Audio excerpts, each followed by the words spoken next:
0815, hall de entrada. O ar frio do ar-condicionado cortou minha pele quando a porta de vidro se abriu e o novo CEO atravessou a recepção direto para o evento daquela manhã. Estendi a mão, sem hesitar, como quem segue um protocolo que não admite falha. A foto da minha mão estendida ficou gravada pela câmera do saguão. Uma cópia da mensagem de boas-vindas apareceu no chat interno, salva na pasta de evidências do compliance. O peso da cena começou a se espalhar pela sala, ainda que ninguém falasse. 0816, sala de reuniões. 1. Ele olhou para o chão, sem desviar o olhar, e cuspiu no piso de madeira fria. Disse sem emoção: "Não aperto mãos de funcionários pobres." O vídeo curto da câmera capturou o gesto, sem retoques. A reputação dele ali se firmou de forma seca e explícita. Apenas uma sentença para marcar quem estava acima de quem. 0817, auditório. O ronco de risos entre gestores percorreu o espaço. Alguns ergueram as sobrancelhas, outros abriram e fecharam a agenda mental de quem precisava decidir. A gravação da risada ficou no servidor, e uma cópia de uma manchete interna começou a circular entre as mesas, sugerindo que o comportamento dele já era parte da norma. 0820, sala de diretoria. Mantive a respiração estável e não cedi a nenhum impulso. Decidi registrar tudo com método. Abri o diário de bordo, capturei prints do chat interno e iniciei uma pasta de evidências com nomes, datas e horários exatos.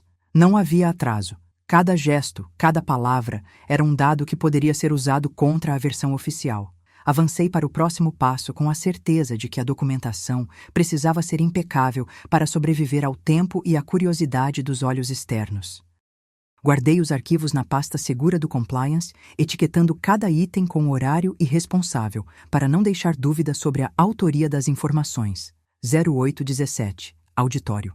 O riso ainda ecoava quando ouvi alguém comentar, baixo, que aquilo era apenas o começo de uma nova rotina de desrespeito normalizado.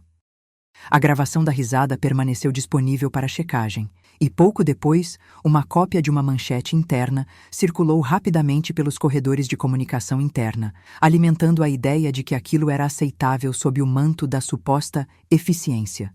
Mantive meu ritmo. Anotava quem ria, quem olhava para o CEO, quem fingia que não via. Cada detalhe servia como pista para o próximo passo.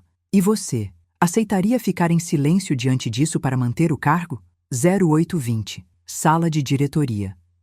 Eu, Lucas, mantive a calma e passei a registrar com mais rigor. O diário de bordo ganhou entradas adicionais, os prints do chat interno foram organizados por data e as peças de evidência passaram a ter uma trajetória clara de preservação. O que começava como observação ganhou ares de prova. Quem lia veria que o poder não estava apenas na posição, mas na capacidade de documentar o que não pode ser ignorado. Guardei o diário de bordo e o print do chat, pronto para mostrar tudo. Qual a extensão da humilhação institucional? Às 0915, entrei na sala de compliance, fechei a porta e liguei o notebook. Eu, Lucas Siqueira, iniciei o registro de todas as interações com o CEO desde que ele chegou. O log interno de auditoria já estava aberto. Exportei a cópia de e-mails trocados na manhã para o arquivo. Cada clique no teclado, cada frase dita, ia direto para o registro com data e hora. O ar-condicionado rangia. O corredor do lado parecia ouvir cada respira do grupo que manda ali. A função era simples, mas crucial: documentar sem falha o que poderia virar evidência. Às 10h30 no corredor, Ana Costa me puxou de lado com a sobriedade de quem sabe que o assunto não é brando. Ela sinalizou preocupação com salários, com um tom baixo e direto. Disse que houve reajuste para uma camada da gestão e que os números não passaram pelo comitê de remuneração. Apontou uma nota de reajuste salarial que não constava nos mapas da folha. Mostrou prints de planilhas cruzando dados entre RH e financeiro. O clima entre nós ficou tenso, o peso da decisão pairando no ar frio da frente de trabalho. Anotei tudo no meu celular para não perder a linha de raciocínio. Não há espaço para ruídos agora. A reputação da equipe de RH parecia o único patrimônio sob risco imediato, e ninguém queria que isso viralizasse. Às 11h45, na sala de reuniões, Beatriz Nogueira abriu a pasta com a frieza de quem sabe o que vem pela frente. Ela é advogada de conformidade e veio para orientar. Tudo precisa seguir o protocolo de governança. Nenhum dado pode ser movido sem a avaliação jurídica. Entregou uma minuta de protocolo e um documento de governança para guiar as próximas ações, destacando os pontos que poderiam transformar qualquer irregularidade em responsabilidade legal. Explicou que a manipulação de salários, se comprovada, envolve não apenas falhas de controles, mas riscos de responsabilização interna. Reforçou que cada evidência precisa ser armazenada com cadeia de custódia para não ganhar contornos de interpretação. Eu registrei as orientações, arquivei as planilhas que comprovavam lacunas e comecei a cruzar informações com o log interno. Beatriz deixou claro que o caminho é técnico, sem atalhos, e que a verdade exige paciência para não comprometer terceiros inocentes. Às 13h, na sala de diretoria, avancei com o alerta a Rafael Moreira para iniciar a auditoria interna. Encaminhei o pedido formal de auditoria e coletei as assinaturas necessárias para dar peso ao processo. A minha decisão elevou o nível de poder dentro da hierarquia. Agora o retalho de informações é compartilhado com a equipe de auditoria, e não apenas com a linha direta do CEO. O ambiente na diretoria ficou ainda mais contido. Alguns sussurros chegaram até a sala de imprensa interna, mas eu mantive o foco nos fatos. Ansiedade pairou no ar quando a chefia tentou pressionar com mensagens de apoio seletivo, tentando, de certa forma, frear avanços. Eu revelei apenas o necessário, preservando quem poderia sofrer retaliação, e continuei a registrar cada movimento, cada resposta, cada assinatura que consolidava-se a abertura da auditoria.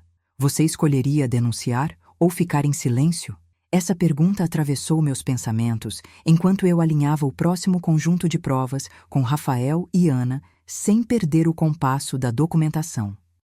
O impulso era claro: não ceder a pressões, não transformar medo em silêncio, não deixar que uma narrativa enganosa se crie sobre o que já está visível.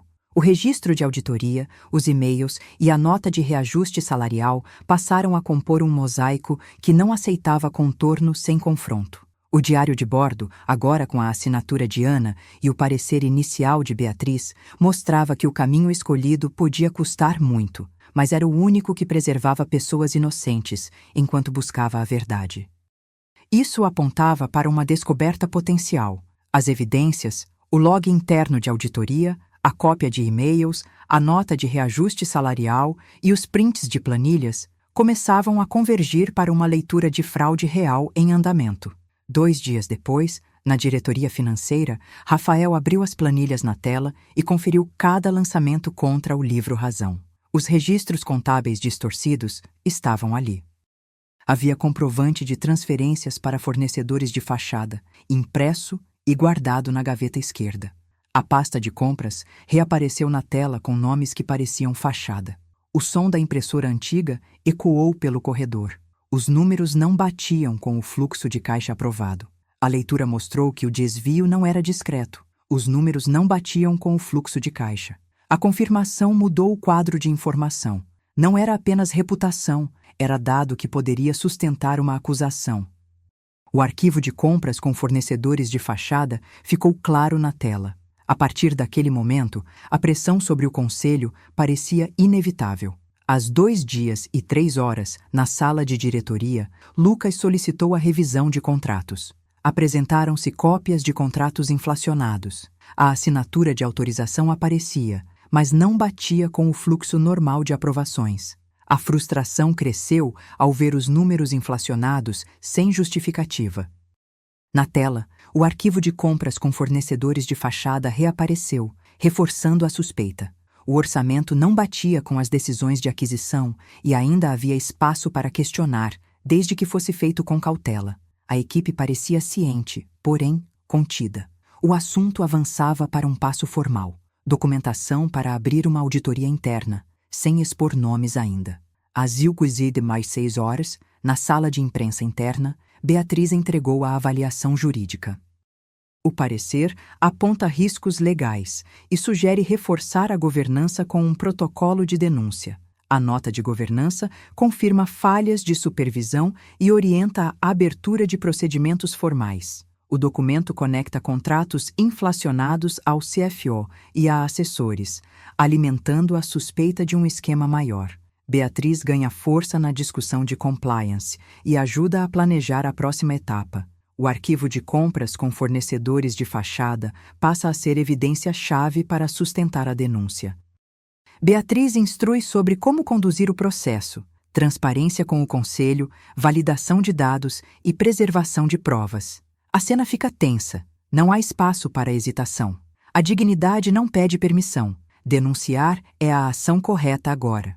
Às 2:08, na sala de diretoria, Ana revelou que as bases salariais foram manipuladas para favorecer um grupo. A planilha de salários filtrada e o e-mail interno mostraram o impacto direto nas remunerações.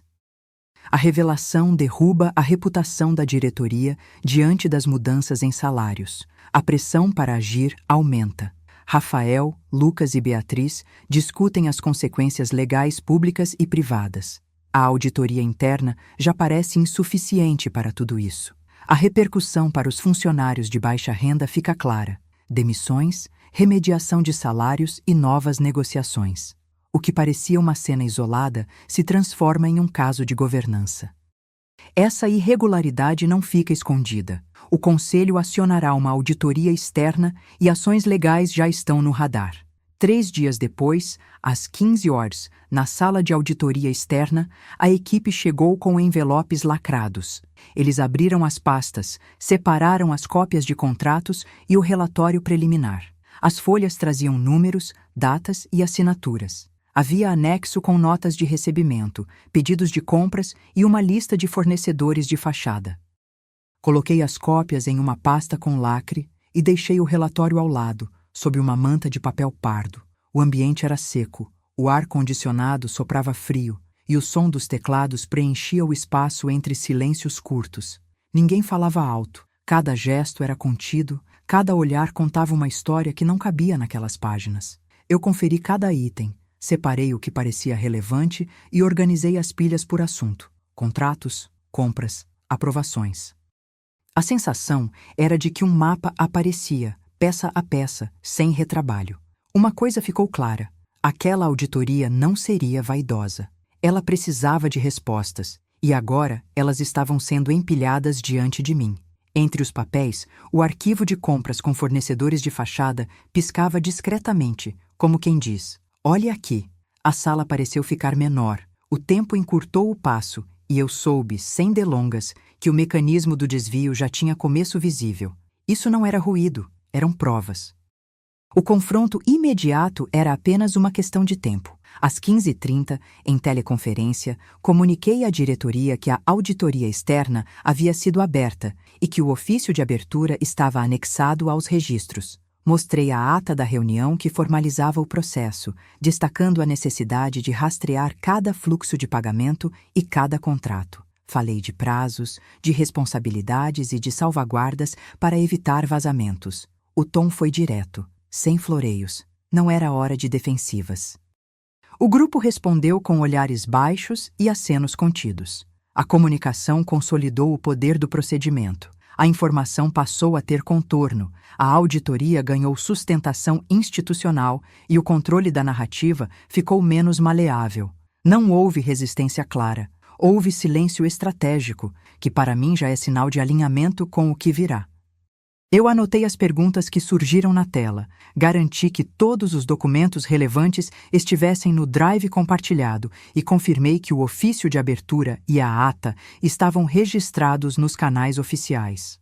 Um ponto ficou evidente: a auditoria externa não seria adiada por interesses internos. Aquilo criava uma nova fronteira de atuação para todos. Do lado de fora, houve um ranger de cadeira. Dentro, o peso da decisão cresceu. E o caminho que se abriu não era simples. Envolveria provas, prazos legais e um sinal claro de que ninguém ficaria intocado pela investigação. Entre os papéis, o rosto de um colega sumiu por um instante, como se percebesse que a próxima hora exigiria escolhas duras. Às 16 horas, no corredor da cafeteria, a conversa ganhou tom de alerta. Colegas sussurravam sobre proteção ao CEO, tentando explicar por que parecia melhor manter a cabeça baixa. A gravação de corredor captou vozes discretas. O murmúrio de quem teme que denunciar signifique perda de status ou retaliação. A discussão girou em torno de manter a linha de frente unida, de não cuspir em quem manda, de preservar empregos em meio ao turbilhão de evidências que já começavam a se amontoar. Eu observei a repetição de uma lógica. Se a auditoria avançar sem resistência clara, as consequências recaem sobre todos, ainda que alguns prefiram uma solução mais branda. O clima ficou explicitamente tenso quando alguém citou que existiam procedimentos de proteção que poderiam atrasar a avaliação de risco. A presença do arquivo de compras com fornecedores de fachada pairou no ar como uma sombra que não se pode desconsiderar. O ruído do relógio na parede marcava cada minuto de decisão. Era como se cada tic-tac fosse uma contagem regressiva para perguntas que não aceitariam desculpas. O que ficou claro naquele instante é que a equipe percebeu que a auditoria não seria apenas técnico-contábil, seria um exame de lealdades e de alinhamento com a governança. E para mim, o sinal adicional de pressão feminina, que já se alinhava com Beatriz, começou a se tornar relevante. Alguém poderia usar a auditoria como instrumento de reacomodação de poder, caso fosse necessário.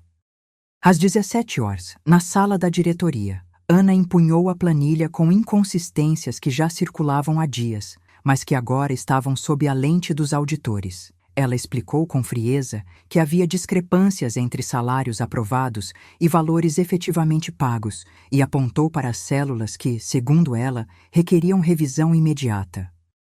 Em paralelo, aparecia o primeiro sinal de reorganização.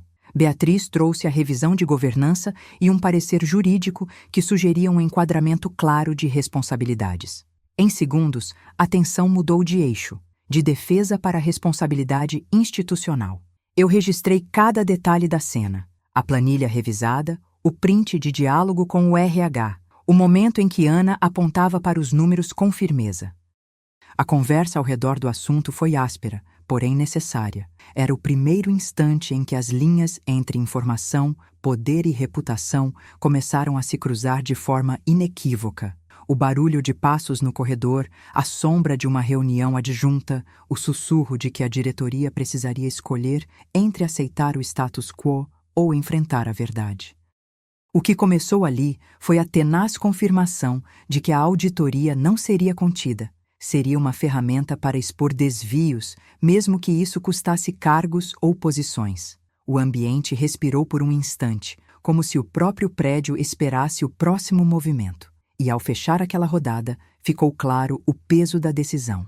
Avançar com a auditoria externa significava enfrentar as resistências internas, o risco de retaliação e a responsabilidade de tornar público o que antes ficou oculto.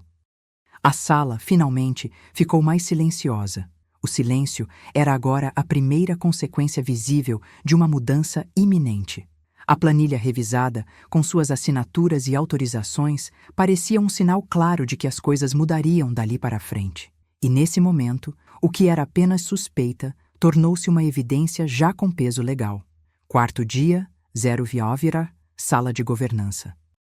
Beatriz Nogueira abriu a pasta, escreveu o nome do parecer jurídico em tamanho grosso e assinou o documento que favorecia a denúncia formal. O relatório foi colocado ao lado de uma cópia do documento de governança, carimbo e assinatura oficiais, tudo em posição de fácil verificação. Ela olhou para mim como quem corta uma linha que não volta atrás. Falou pouco, direto. Não há salvação para o silêncio nesse nível de desvio. O efeito imediato foi mensurável. A reputação do CEO passou a ser sob suspeita dentro do núcleo da diretoria. A confiança entre as lideranças já não era a mesma. Eu conferi as margens, conferi os carimbos, guardei os papéis na pasta azul até sábado. Não restavam dúvidas sobre o que estava colocado na balança. O desfecho já não cabia no apartamento da omissão. Às 10 horas, milhas após o primeiro movimento, sala de compliance. Eu, Lucas, iniciei o registro meticuloso de cada interação com o CEO desde então. Criei o log interno de auditoria, copiei e salas de mensagens com timestamp. Rafael Moreira apareceu no corredor e deixou claro que iria apoiar o encaminhamento da denúncia ao conselho. Disse, sem rodeios, que o caminho seria o ofício formal, acompanhado de um memorando interno que explicita os fundamentos legais e as consequências esperadas. Recebi o endosso dele para avançar. Nada de recuos. O peso da decisão era concreto. Se alguém espanar esse registro, tudo pode ruir de uma vez. A minha resposta foi simples. Protocolo a denúncia com as assinaturas de quem tem obrigação de agir. O ambiente, já de tática rígida, respirava um perfume de café forte. O ar-condicionado frio cortava a sala como uma lâmina, tudo sinalizando que não havia espaço para hesitação. Não tardou para o momento em que o CEO tentou impor um freio, às 14h04. Ele ligou para Beatriz e para alguns aliados próximos. Tentou contornar a narrativa com promessas de ajuste de salários para acalmar as vozes dissonantes e pediu silêncio em troca de benefícios pontuais. Do outro lado, entraram notas de reunião confidencial e uma gravação de conversa que circulava entre o CFO e o jurídico, tentando justificar manobras anteriores como conformidade estratégica. A pressão teve efeito de curto prazo. Houve sussurros no corredor. O olhar de alguns colegas se desviou quando o tema voltou à tona, e as mãos de Beatriz tremeram apenas por um instante ao mencionar que já havia respaldos legais para as ações que defendíamos. Eu não cedi. Anotei cada movimento, arquivei cada recado, mantenho o foco no objetivo. A verdade precisa atravessar esse corredor. Às 16h04, tomei a minha decisão. Mantive a denúncia como caminho legítimo, mesmo sabendo dos custos que viriam, maiores que qualquer ganho imediato. Juntei as evidências que já estavam reunidas, a cópia do protocolo de denúncia, o registro de decisões que mostrava quem autorizou cada passo, e o memorando interno que formalizava a posição de Rafael. Eu registrei minha decisão no diário de bordo e enviei, por meio do canal interno, o conjunto de documentos para o conselho, sem meias-verdades, sem atalhos. A linha entre lealdade e justiça ficou clara. Não havia outra saída senão seguir adiante. O peso do custo potencial já estava calculado na minha cabeça. Retaliação, perdas, isolamento. Mas a integridade da operação dependeria de quem estivesse disposto a sustentar a denúncia até o fim. Amanhã, o conselho receberia a primeira avalanche de evidências e a reação seria precoce, direta. A irregularidade não fica escondida. O parecer jurídico aponta para uma denúncia formal ao conselho externo, e o próximo passo é o protocolo oficial. 5 dias depois, no tribunal corporativo da sede, o advogado externo abriu as pastas na minha frente e começou a falar com tom objetivo. Mostrou a portaria de depoimento emitida pela investigação interna e a cópia de um contrato que, segundo ele, seria fraudulento. A assinatura não batia. O carimbo, a data e as cláusulas pareciam desconexas, mas reuniam pontos que não deixavam dúvidas. Eu li cada linha, destacando datas, valores e fornecedores, com nomes que eu já tinha visto nos relatórios de compras. Guardei o papel em um envelope, selando-o com o selo da nossa unidade. O peso daquele material não era apenas técnico, era a prova de que a engrenagem tinha começo, meio e manobra financeira. O advogado explicou como aquelas peças poderiam orientar a auditoria para além de meras suspeitas. Tudo aquilo virava uma linha de ataque clara contra o que estávamos enfrentando. 5 dias e algumas horas depois, na sala de conferência, o conselho recebeu o briefing da auditoria. O auditor-chefe mostrou a minuta de decisões do conselho e a ata da reunião anterior, apontando que os desvios não eram incidentais, mas estruturais. A sequência de contratos inflacionados e de transferências para fornecedores de fachada surgia como uma revelação. A maioria aguardava o impacto no caixa com silêncio contido. Alguns olhos saíam do papel para medir minha reação. Eu espalhei cópias de prints de mensagens internas e planilhas que mostravam discrepâncias, para que ninguém pudesse alegar falta de provas. O presidente do conselho perguntou, seco, qual é o efeito direto no nosso fluxo de caixa? O ambiente ficou frio. Alguns diretores cruzaram os braços, outros apenas anotaram. O risco já era claro. A auditoria externa tem apoio e, a partir dali, qualquer desvio precisa de uma explicação pública consistente. Às 5:04, na teleconferência, o CEO tentou gerenciar a narrativa com a imprensa interna. Ele alegou que a empresa estava passando por uma crise de governança que exigia respostas rápidas, prometeu revisões de contratos e um reforço do comitê de governança. Beatriz entregou o parecer jurídico e o documento de governança. Ela destacou 2 pontos cruciais: as falhas de controle interno e a necessidade de uma linha clara de responsabilidade. O relato dele não soou convincente para todos. Houve resistência em alguns cantos da sala, sinais de cansaço e descrença nos planos de comunicação. Eu anotei cada frase dele, cada ajuste na posição pública, cada confirmação retardada. Enquanto isso, um grupo de executivos começou a discutir como a imprensa interna deveria ser orientada para não amplificar o choque entre setores. No meio, a pressão legal crescia. Não era apenas reputação, era o que os reguladores poderiam exigir a seguir. Às 5:06, na sala de RH, Ana revelou que as bases salariais haviam sido manipuladas para favorecer um grupo específico, e não apenas por motivos de competitividade interna. Ela trouxe uma planilha revisada com os salários filtrados e um e-mail interno que mostrava instruções de ajustes mésimos para manter a fachada. Lucas encarou a tela do computador, onde surgiam perguntas de funcionários sobre demissões e realocações. Ana falou baixinho, explicando que, para reduzir riscos, teríamos que começar por cortes calibrados e rede de suporte aos afetados. Eu perguntei como isso afetaria a moral da equipe e a nossa capacidade de manter a operação estável enquanto a auditoria seguisse. A diretoria sussurrou acordos internos. Ninguém queria admitir o custo humano de cada decisão. Mesmo assim, a decisão de avançar com o plano de realocação ganhou força, e com ela, a sensação de que o jogo mudara de terreno. Eu selecionei um conjunto de documentos que poderiam sustentar a denúncia formal caso fosse necessário.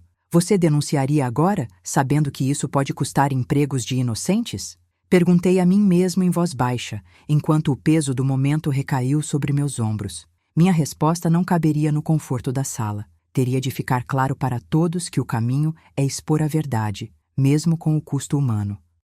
O silêncio que se seguiu não foi de aceitação, foi de avaliação, de quem fica, quem sai, quem assume o risco de manter a denúncia em curso. O que já era sabido ficou ainda mais difícil. A relação entre as decisões de governança, as planilhas manipuladas e o fluxo de caixa começou a se desenhar com nitidez. A ligação entre contratos inflacionados e o dinheiro que nos movia ficou visível. Não era apenas abuso de poder, era um mecanismo que sustinha a operação em meio a uma arquitetura de desvio. Essa descoberta marcava o ponto em que a justiça precisava agir com rigor, não apenas com retórica. Às 6 sala de almoço, o papo já era sobre migração de cargos para evitar demissões. Na tela do painel central apareceu a fila de candidaturas internas. Nomes, cargos propostos, departamentos, data limite para envio. Ao lado, a planilha de realocação mostrava onde cada pessoa poderia ocupar uma vaga diferente. As cores saltavam entre áreas, como se alguém estivesse riscando um mapa do que restava.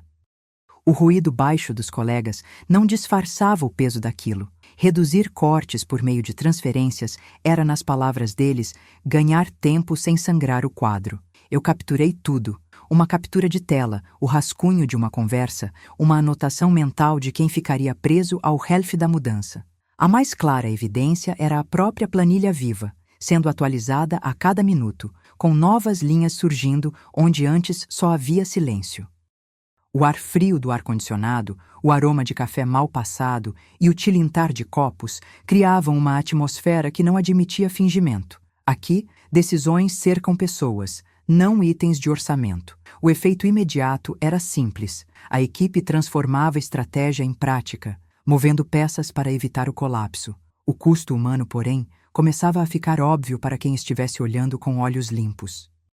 E eu sabia que, a partir dali, cada linha servia como prova, cada mudança, uma consequência que ninguém poderia negar. Às 6:02, sala de diretoria, eu enfrentei o CEO com perguntas diretas. Comecei pelo básico. Por que manter salários estáveis para quem comanda o barco se há sinais claros de irregularidade? Perguntei por que não anunciavam as mudanças de forma transparente, para evitar boatos que corroem a confiança dos que ainda trabalham sem saber o que vem pela frente. O CEO, sem hesitar, respondeu com firmeza sobre estratégias de comunicação e proteção da imagem da empresa. Ele tentou cortar o assunto pela metade, mas eu segurei a linha de fogo. Registrei as perguntas no rascunho da ata do conselho e iniciei uma gravação de depoimento com meu celular para não deixar margem a distorções. A sala ficou mais quieta. O zumbido do ar-condicionado parecia competir com o peso do silêncio.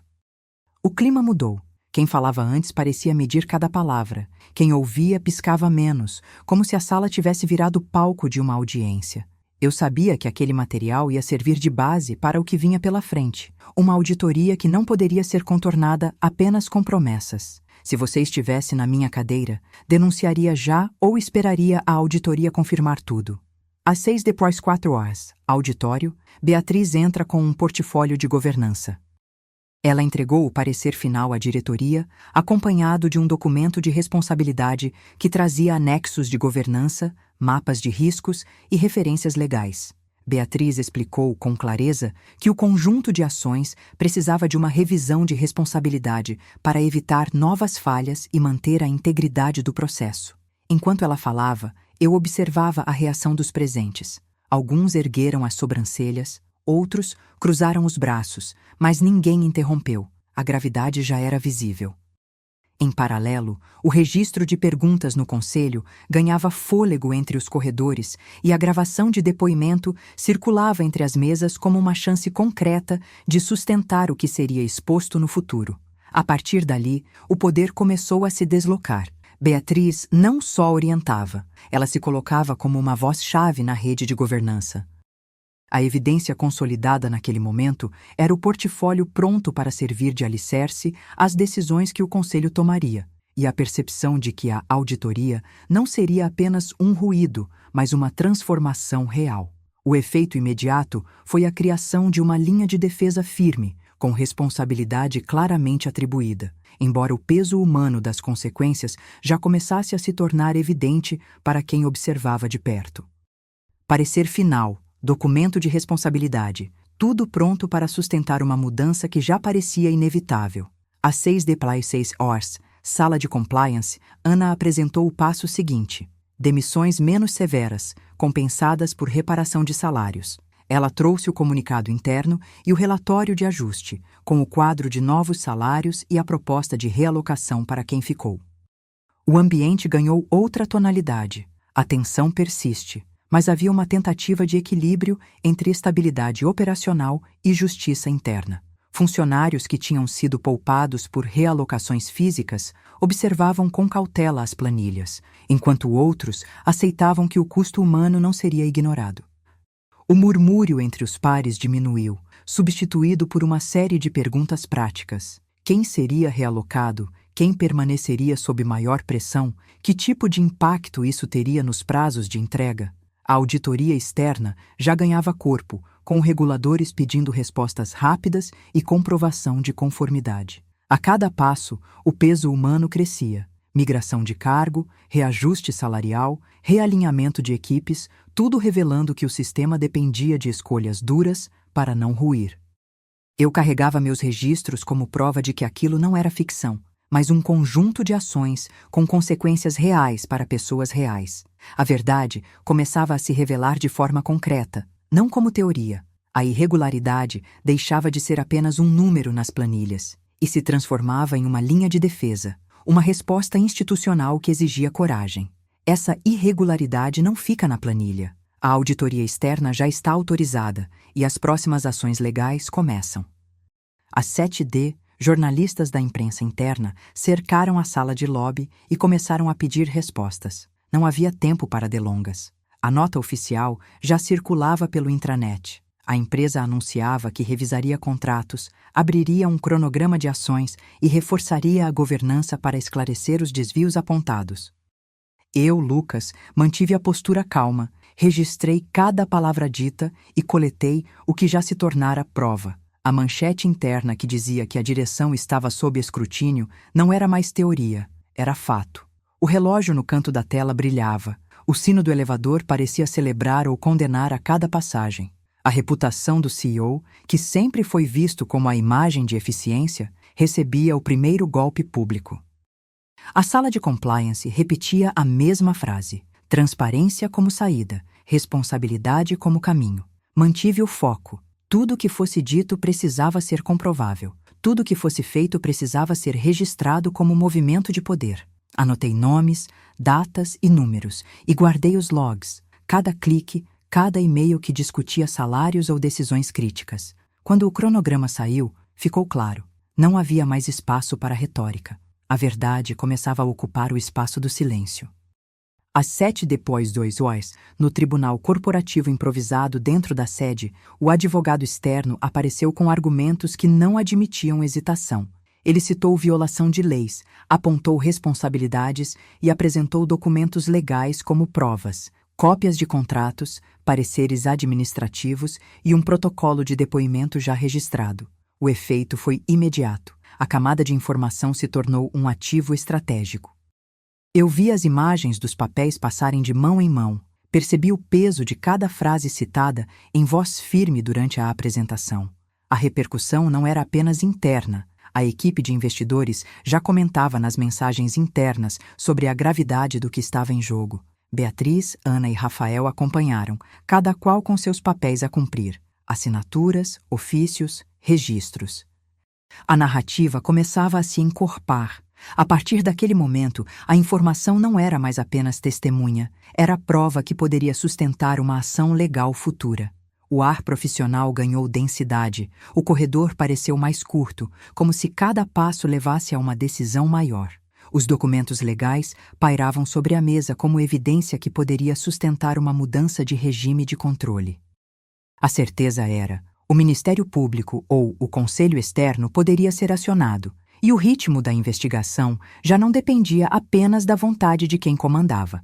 Às 7:00, na sala de RH, Beatriz avançou com uma linha de responsabilização institucional que cortava a fluidez do discurso de quem tentava defender o status quo. Ela trouxe à mesa a proposta de governança e o acordo de compliance, itens que, segundo ela, dariam base formal para uma reparação estrutural. Foi um giro de poder. A área de compliance deixava de ser apenas observadora para ocupar o papel de referência decisiva na cadeia de decisões. Ana Costa sinalizou concordância com cautela, enquanto Rafael consolidava a posição de que a denúncia precisava de um marco institucional claro. As provas passaram a ter um peso maior: parecer jurídico, documento de governança, protocolo de governança publicado. O ambiente mudou de tom. Perguntas deixaram de soar como ataques e passaram a ser exigências de conteúdo: quem autorizou, quem fiscaliza, quem responde. O tom das conversas pelo corredor variou entre resistência e aceitação, com o perfume suave na sala de reuniões contrastando com o ruído do debate sobre responsabilidade. A ideia era simples: se havia falha, havia uma forma de corrigir sem destruir a base da empresa. Se não houvesse como corrigir, haveria consequências para quem permitiu o erro. A decisão de Beatriz consolidou a tensão entre lealdade e justiça, e a sala de RH tornou-se o epicentro do debate sobre o que seria feito com o núcleo de governança. Às 7:00, na sala de diretoria, eu, Lucas, assumi o papel de apontar o caminho prático para a responsabilização. Mostrei o passo a passo: iniciar a condução de uma auditoria completa, consolidar provas, comunicar o conselho, disponibilizar documentos para revisão interna e externa e manter a linha de denúncia aberta até que tudo estivesse devidamente registrado. Os relatórios finais de condução e os documentos de auditoria foram empilhados sobre a mesa como uma linha de defesa e, ao mesmo tempo, como uma linha de ataque à antiga forma de operar. Beatriz manteve o olhar firme e repetiu que a responsabilidade institucional não era apenas uma letra fria em um papel. Era uma obrigação de governança que precisava se traduzir em ações concretas. A diretoria respondeu com hesitação, mas o peso dos documentos era inequívoco. Contratos inflacionados, repasse de verbas entre departamentos e uma rede de decisões que dependeram de uma aprovação que ninguém mais poderia fingir que não existia. Eu encarei cada rosto, registrei cada acordo assinado, cada reunião com o jurídico, cada devolução de planilha. E então vivi o momento de decisão. Manter a denúncia mesmo diante das perdas potenciais e da pressão pela contenção de danos, ou recuar para evitar um colapso maior. A escolha foi clara. A denúncia permaneceu em curso, fortalecida por evidências, com o apoio de Beatriz e Rafael e com a auditoria já em andamento, apoiada por parte do Conselho. Em meio ao silêncio que se formou, ouvi novamente o som do trovão burocrático, o peso de cada papel, a gravidade de cada palavra, o peso de cada decisão. Se você concorda com a coragem de expor a verdade, curta. Os papéis já chegaram ao Ministério Público e ao Conselho Externo. A investigação criminal pode ser aberta a qualquer momento. Às 8h, na sala de reuniões de alto nível, o CEO abriu a rodada com uma carta dirigida aos reguladores. No projetor, a tela piscava com a comunicação externa com reguladores e o registro de reuniões, datas, horários, nomes de todos os presentes, que ele apresentava como prova de transparência. Ele citou, em voz baixa, que as mensagens tinham sido enviadas às 07h48 do dia anterior e que o histórico de convites para a diretoria provava regularidade. A expressão dele não esconderia o peso. Ana Costa cruzou as pernas, Beatriz Nogueira anotou cada linha e eu senti o piso tremer sob os meus pés. O ar-condicionado parecia tentar manter o controle, mas o peso do momento não cedia. O risco era direto. Se aquela comunicação chegasse aos reguladores, a máscara de desempenho poderia ruir e o poder da diretoria ficaria exposto. O sino do elevador tocou seco, marcando o instante em que o discurso virou teste prático para a governança. Eu observei o que não podia ser ignorado. Aquelas páginas eram provas, não promessas. O tempo corria contra a aparência de normalidade. Guardei os prints e anexos no pendrive do meu notebook com senha 31A12. Sabia que era a primeira camada de provas, não a última. Às 8h, no corredor entre compliance e operações, avancei com meu caderno aberto, registrando cada fala que aumentava o peso do caso. Ana Costa sinalizava preocupação com salários, mas o tom dizia que ainda protegia os privilégios. Rafael Moreira já entregava o depoimento público que circulava entre as equipes e o parecer de compliance que o comitê deveria examinar. Eu me recusei a ceder a qualquer retaliação. Não aceitava que o medo ditasse meus passos. Se você estivesse no meu lugar, denunciaria ou ficaria quieto para proteger colegas? Perguntei a mim mesmo, e a resposta chegou sem hesitar. Denunciaria, custe o que custar. Em vez de rumores, cada prova apontava para uma linha de falha. O log interno, o print do chat com autorizações, os anexos da auditoria. A cada passo, as provas ganhavam peso e o silêncio ao redor parecia menos resistente à verdade. O corredor, barulhento com vozes de executivo, ficou mais frio. A decisão desenhava o mapa do que viria a seguir. As evidências adicionais incluem o registro de acesso às pastas com RFID, datado de 06/12/09/12, o print do chat interno com as autorizações e o áudio da reunião de 07/53. Tudo foi lacrado no dossiê de compliance. Às 8h+4, na sala de auditoria, Rafael chegou com a primeira confirmação, o relatório final da investigação e a certificação de integridade. O documento consolidava registros contábeis distorcidos, transferências para fornecedores de fachada e uma trilha de ajustes que transformavam números em evidência real. Cada página trazia números, códigos e assinaturas que ninguém poderia negar. A diretoria leu cada parágrafo sob a luz fria. Beatriz, com o olhar firme, avaliou a minuta de governança que acompanhava o relatório e apontou caminhos jurídicos, incluindo protocolo de governança e limites de responsabilidade. A mensagem era inequívoca. A informação agora era prova acionável. O poder do CEO começou a oscilar diante dos dados. O som das impressoras antigas preencheu a sala, cada cópia reforçando que a fraude tinha formato de papel e assinatura, não de emoção. Nada de alardes. Apenas a confirmação de que desvios existiam e que não poderiam mais ser ignorados. O relatório encerrou com uma lista de assinaturas e o rascunho de comunicação para o Conselho Externo. Beatriz já articulava os passos legais com a diretoria de governança. Às 8h, na sala de RH, Beatriz anunciou o acordo de remediação aos colaboradores afetados, reparação salarial, planos de realocação e um comunicado interno que explicava a mudança de postura da empresa. A repercussão foi rápida. A diretoria manteve o foco em ajustes práticos, não houve demissões em massa e as propostas de carreira ganharam tração com maior transparência. O CEO tentou contornar a situação com aliados próximos, mas a narrativa já caminhava para uma direção que exigia responsabilidade institucional, não blindagem. Eu, Lucas, mantive a denúncia em curso, sinalizando que a régua de responsabilidade não recuaria diante de pressões. A equipe respondeu com uma mistura de alívio tenso e cansaço, sabendo que a luta não terminou, apenas mudou de campo. Enquanto isso, a auditoria externa avançava com o apoio de parte do Conselho e a governança emergente não permitiria repetir o passado. Justiça exige continuidade. Sem sobrevivência da empresa, não há justiça que sobreviva. Às 9h, no plenário do Conselho, o peso da decisão caiu sobre mim. Eu segurava o gravador e a cópia do relatório interno, pronto para registrar cada palavra. A sala tinha o ar frio do ar-condicionado muito forte, e o silêncio entre os diretores não era de respeito, era de contenção.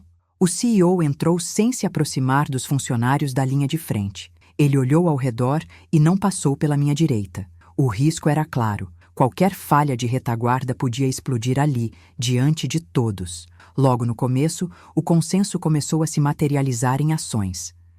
Às 9h, o Conselho aprovou medidas de conformidade aceleradas e responsabilização dos gestores. A ata registrou a criação de um comitê de governança com poderes de veto sobre contratos de alto impacto. Foi a primeira prova concreta de que não haveria blindagem para quem desviou recursos ou manipulou controles internos. O documento ficou no centro da mesa, diante de quem quisesse ver a verdade. A linguagem era seca, sem rodeios, e o ritmo implacável. 2 horas depois, no corredor, ouvi rumores se consolidarem. Eu já carregava uma segunda evidência. A transcrição da entrevista do CEO para a imprensa interna, onde ele justificava atitudes e tentava afastar a culpa de si.